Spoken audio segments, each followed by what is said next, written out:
The Secret Garden by Frances Hudson Burnett. Chapter 13. I am Colin. Mary took the picture back to the house when she went to her supper and showed it to Martha. "Eh," said Martha with great pride. "I never knew our Dickon was as clever as that. That there is a picture of a Missa Thrush on her nest, as large as life and twice as natural." Then Mary knew Dickon had meant the picture to be a message. He had meant that she might be sure he would keep her secret. Her garden was her nest, and she was like a Missa Thrush. Oh, how she did like that queer common boy. She hoped he would come back the very next day, and she fell asleep looking forward to the morning. But you never know what the weather will do in Yorkshire, particularly in the springtime. She was awakened in the night by the sound of rain beating with heavy drops against her window. It was pouring down in torrents, and the wind was wuthering round the corners and in the chimneys of the huge old house. Mary sat up in bed and felt miserable and angry. "The rain is as contrary as I ever was," she said. "It came because it knew I did not want it." She threw herself back on her pillow and buried her face. She did not cry, but she lay and hated the sound of the heavily beating rain. She hated the wind and its wuthering. She could not go to sleep again. The mournful sound kept her awake because she felt mournful herself. If she had felt happy, it would probably have lulled her to sleep. How it wuthered, and how the big raindrops poured down and beat against the pane. "It sounds just like a person lost on the moor and wandering on, crying," she said. She had been lying awake, turning from side to side for about an hour, when suddenly something made her sit up in bed and turn her head toward the door, listening. She listened, and she listened.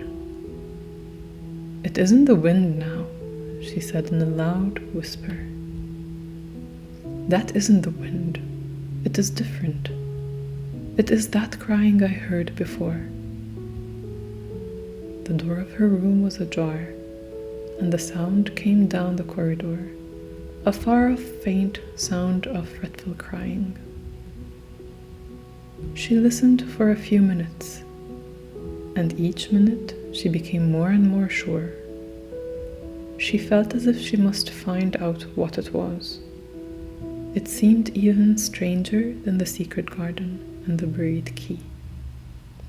Perhaps the fact that she was in a rebellious mood made her bold. She put her foot down out of bed and stood on the floor. "I'm going to find out what it is," she said. "Everybody is in bed, and I don't care about Mrs. Medlock. I don't care." There was a candle by her bedside, and she took it up and went softly out of the room. The corridor looked very long and dark, but she was too excited to mind that. She thought she remembered the corners she must turn to find the short corridor with a door covered with tapestry, the one Mrs. Medlock had come through the day she lost herself. The sound had come up that passage, so she went on with her dim light, almost feeling her way, her heart beating so loud that she fancied she could hear it. The far-off faint crying went on and led her. Sometimes it stopped for a moment or so, and then began again. Was this the right corner to turn? She stopped and thought. Yes, it was. Down this passage, and then to the left, and then up 2 broad steps, and then to the right again. Yes, there was the tapestry door. She pushed it open very gently and closed it behind her. And she stood in the corridor and could hear the crying quite plainly, though it was not loud. It was on the other side of the wall at her left, and a few yards further on there was a door. She could see a glimmer of light coming from beneath it. The someone was crying in that room, and it was quite a young someone. So she walked to the door and pushed it open, and there she was standing in the room. It was a big room with ancient, handsome furniture in it. There was a low fire glowing faintly on the hearth, and a nightlight burning by the side of a carved, 4-posted bed hung with brocade. And on the bed was lying a boy, crying fretfully. Mary wondered if she was in a real place, or if she had fallen asleep again and was dreaming without knowing it. The boy had a sharp, delicate face, the color of ivory, and he seemed to have eyes too big for it. He had also a lot of hair, which tumbled over his forehead in heavy locks, and made his thin face seem smaller. He looked like a boy who had been ill, but he was crying more as if he were tired and cross than as if he were in pain. Mary stood near the door with her candle in her hand, holding her breath. Then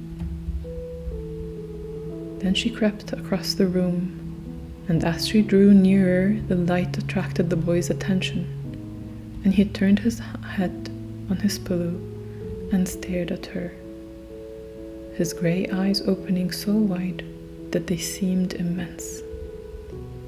"Who are you?" he said at last in a half-frightened whisper. "Are you a ghost?" "No, I'm not," Mary answered, her own whisper sounding half-frightened. "Are you one?" He stared and stared and stared. Mary could not help noticing with what strange eyes he had. They were agate, grey, and they looked too big for his face because they had black lashes all round them. "No," he replied after waiting a moment or so. "I am Colin." "Who is Colin?" she faltered. "I am Colin Craven. Who are you?" "I am Mary Lennox. Mr. Craven is my uncle." "He is my father," said the boy. "Your father?" gasped Mary. "No one ever told me he had a boy. Why didn't they?" "Come here," he said, still keeping his strange eyes fixed on her with an anxious expression. She came close to the bed, and he put out his hand and touched her. "You are real, aren't you?" he said. "I have such real dreams very often. You might be one of them." Mary had slipped on a woolen wrapper before she left her room, and she put a piece of it between his fingers. "Rub that and see how thick and warm it is," she said. "I will pinch you a little if you like, to show how real I am." For a minute, I thought you might be a dream too. "Where did you come from?" he asked. "From my own room. The wind wuthered, so I couldn't go to sleep, and I heard someone crying and wanted to find out who it was." "What were you crying for?" "Because I couldn't go to sleep either, and my head ached." "Tell me your name again." "Mary Lennox." "Did no one ever tell you I had come to live here?" He was still fingering the fold of her wrapper, but he began to look a little more as if he had believed her, in her reality. No, he answered. They daren't. Why? Asked Mary. Because I should have been afraid you would see me. I won't let people see me and talk me over. Why? Asked Mary again, feeling more mystified every moment. Because I am like this always, ill and having to lie down. My father won't let people talk me over either. The servants are not allowed to speak about me. If I live, I may be a hunchback, but I shan't live. My father hates to think I may be like him. Oh, what a queer house this is, Mary said. What a queer house. Everything is a kind of secret. Rooms are locked up, and gardens are locked up. And you? Have you been locked up? No. I stay in this room because I don't want to be moved out of it. It tires me too much. Does your father come to see you? Mary ventured. Sometimes. Generally when I am asleep. He doesn't want to see me. Why? Mary could not help asking again. A sort of angry shadow passed over the boy's face. My mother died when I was born, and it makes him wretched to look at me. He thinks I don't know, but I've heard people talking. He almost hates me. He hates the garden because she died, said Mary, half speaking to herself. What garden? The boy asked. Oh, just a garden she used to like, Mary stammered. Have you been here always? Nearly always. Sometimes I have been taken to places at the seaside, but I won't stay because people stare at me. I used to wear an iron thing to keep my back straight, but a grand doctor came from London to see me and said it was stupid. He told them to take it off and keep me out in the fresh air. I hate fresh air. I don't want to go out. I didn't when I first came here, said Mary. Why do you keep looking at me like that? Because of the dreams that are so real, he answered rather fretfully. Sometimes when I open my eyes, I don't believe I'm awake. We're both awake, said Mary. She glanced round the room with its high ceiling and shadowy corners and dim firelight. It looks quite like a dream, and it's the middle of the night, and everybody in the house is asleep. Everybody but us. We are wide awake. I don't want to be in a dream, the boy said restlessly. Mary thought of something all at once. If you don't like people to see you, she began, do you want me to go away? He still held the fold of her wrapper, and he gave it a little pull. No, he said. I should be sure you were a dream if you went. If you are real, sit down on that Bigfoot stool and talk. I want to hear about you. Mary put down her candle on the table near the bed and sat down on the cushioned stool. She did not want to go away at all. She wanted to stay in the mysterious hidden away room and talk to the mysterious boy.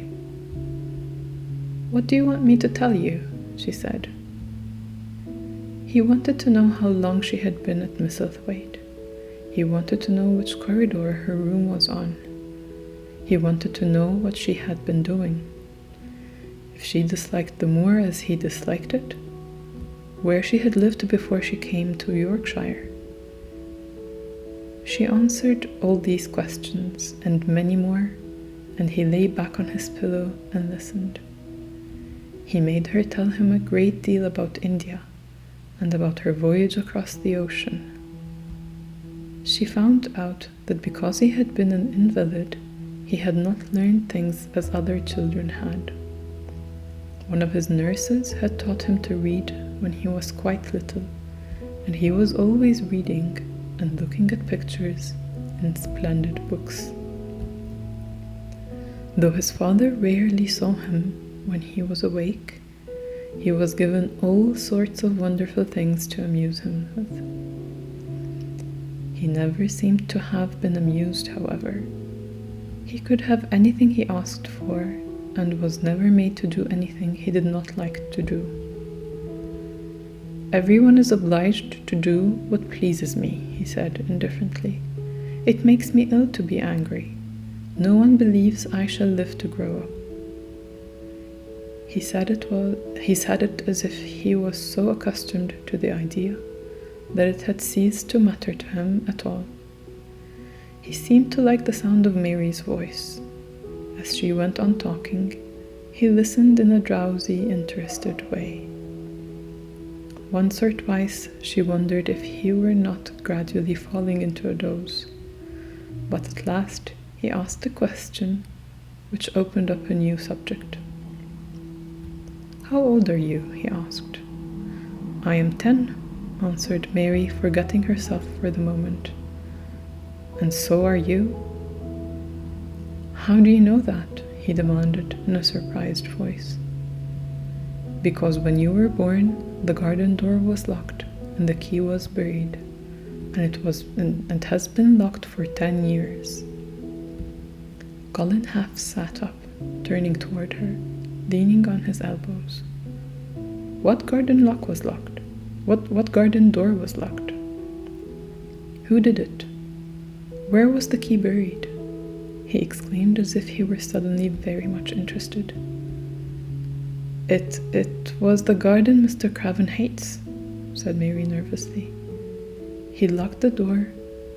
No one knew where he buried the key." "What sort of a garden is it?" Colin persisted eagerly. "No one has been allowed to go into it for 10 years, Mary said carefully, answering. But it was too late to be careful. He was too much like herself. He too had had nothing to think about, and the idea of a hidden garden attracted him as it had attracted her. He asked question after question. Where was it?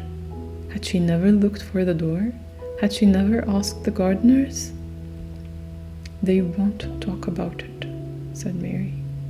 "I think they have been told not to answer questions." "I would make them," said Colin. "Could you?"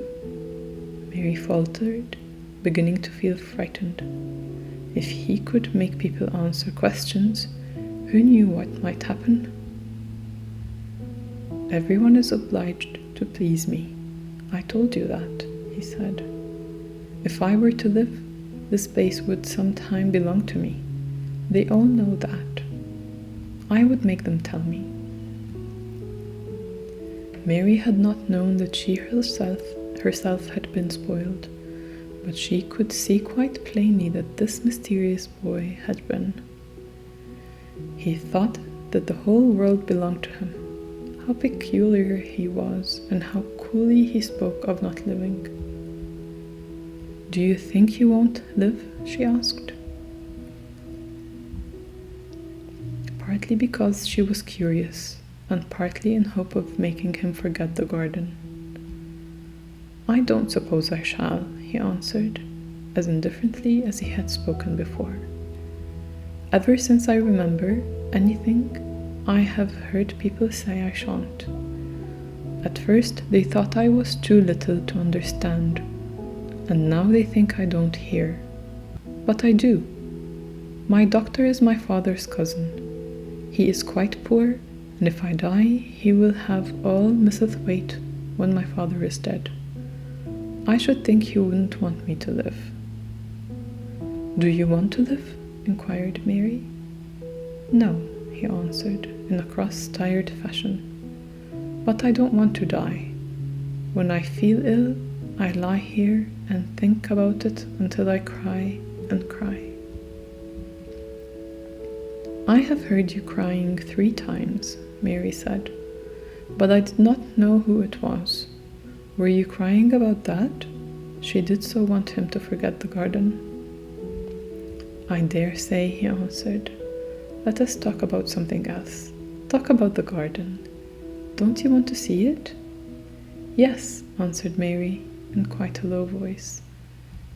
"I do," he went on persistently. "I don't think I ever really wanted to see anything before.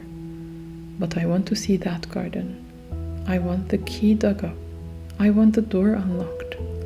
I would let them take me there in my chair. That would be getting fresh air. I am going to make them open the door."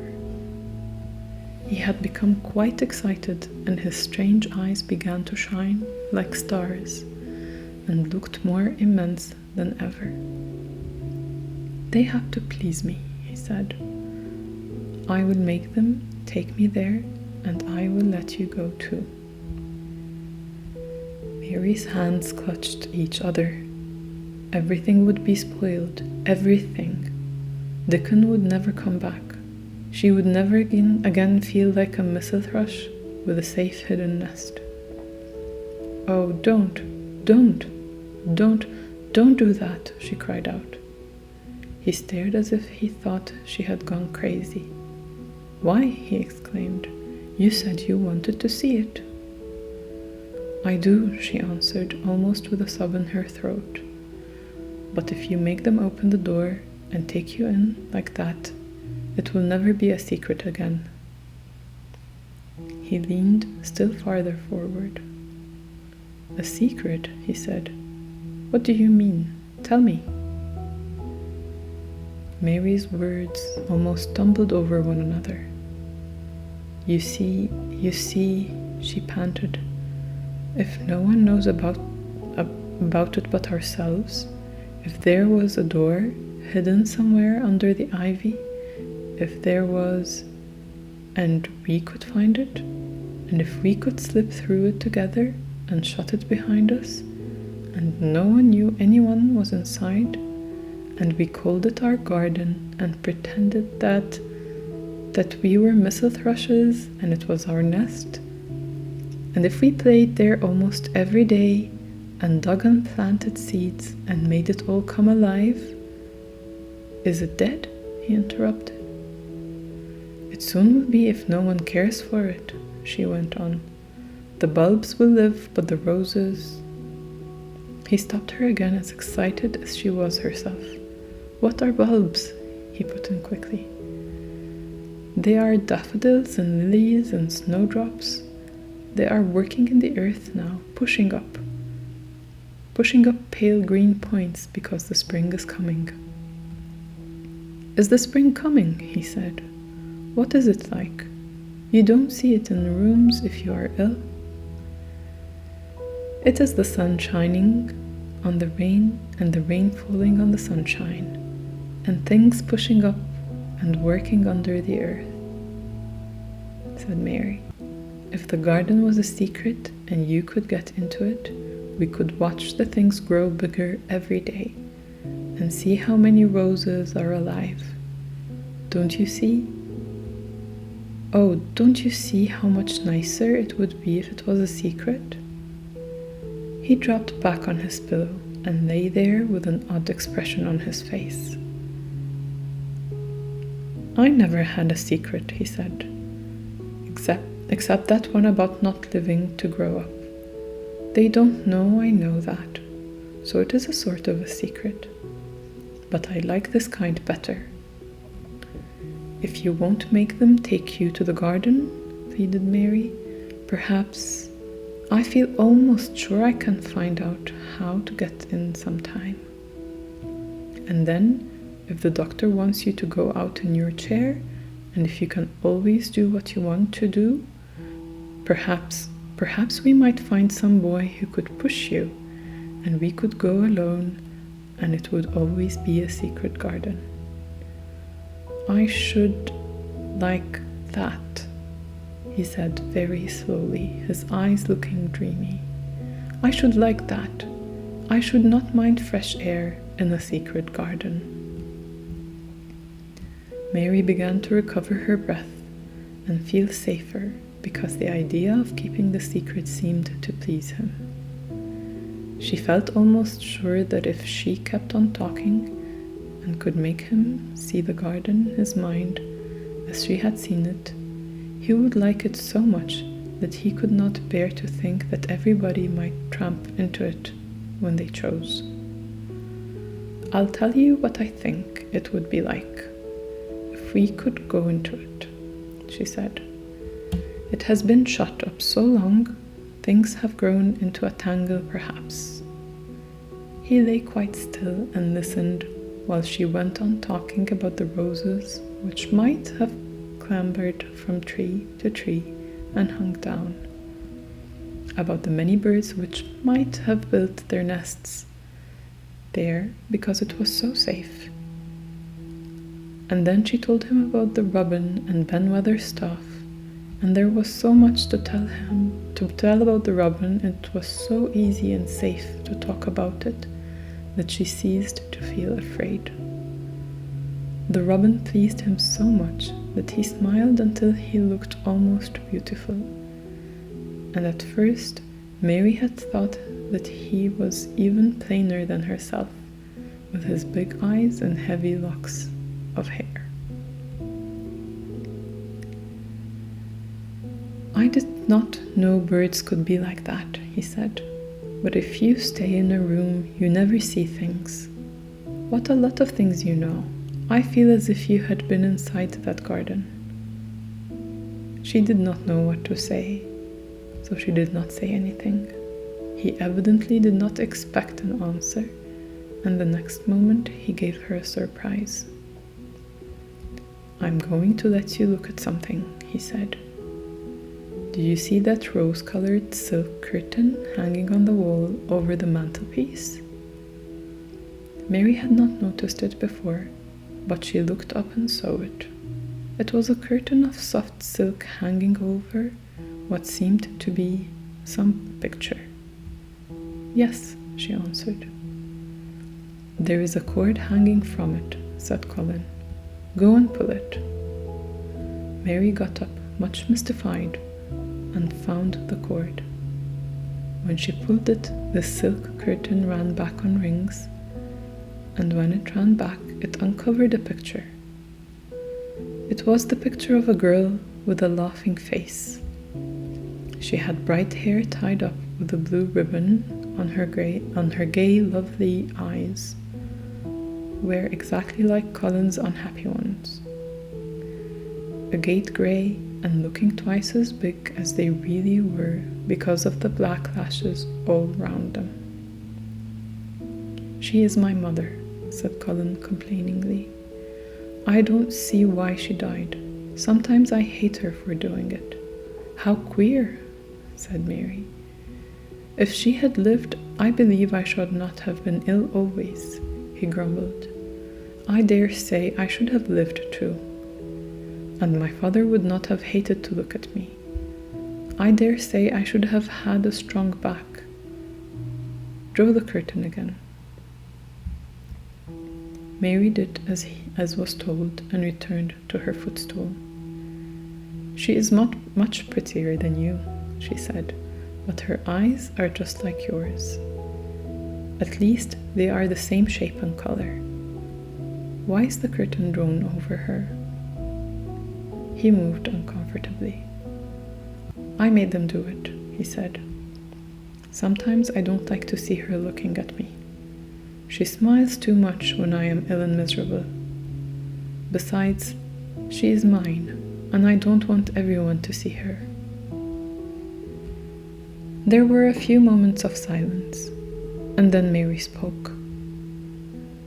"What would Mrs. Medlock do if she found out that I had been here?" she inquired. "She would do as I told her to do," he answered, "and I should tell her that I wanted you to come here and talk to me every day. I am glad you came." "So am I," said Mary. "I will come as often as I can, but," she hesitated, "I shall have to look every day for the garden door."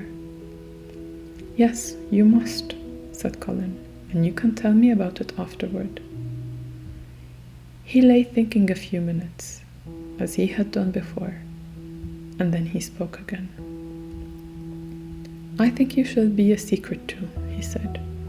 I will not tell them until they find out. I can always send the nurse out of the room and say that I want to be by myself. Do you know Martha? Yes, I know her very well, said Mary. She waits on me.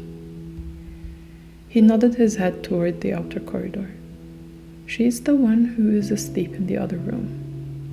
The nurse went away yesterday to stay all night with her sister, and she always makes Martha attend to me when she wants to go out. Martha shall tell you when to come here. Then Mary understood Martha's troubled look when she had asked questions about the crying. Martha knew about you all this time? She said. Yes, she often attends to me. The nurse likes to get away from me, and then Martha comes. I have been here a long time, said Mary. Shall I go away now? Your eyes look sleepy. I wish I could go to sleep before you leave me, he said, rather shyly. Shut your eyes, said Mary, drawing her footstool closer, and I will do what my ayah used to do in India. I will pat on your hand and stroke it and sing something quite low. I should like that, perhaps, he said drowsily. Somehow she was sorry for him and did not want him to lie awake, so she leaned against the bed and began to stroke and pat his hand and sing a very low little chanting song in Hindustani. That is nice, he said, more drowsily still. And she went on chanting and stroking, but when she looked at him again, his black lashes were lying close against his cheeks, for his eyes were shut and he was fast asleep. So she got up softly, took her candle, and crept away without making a sound.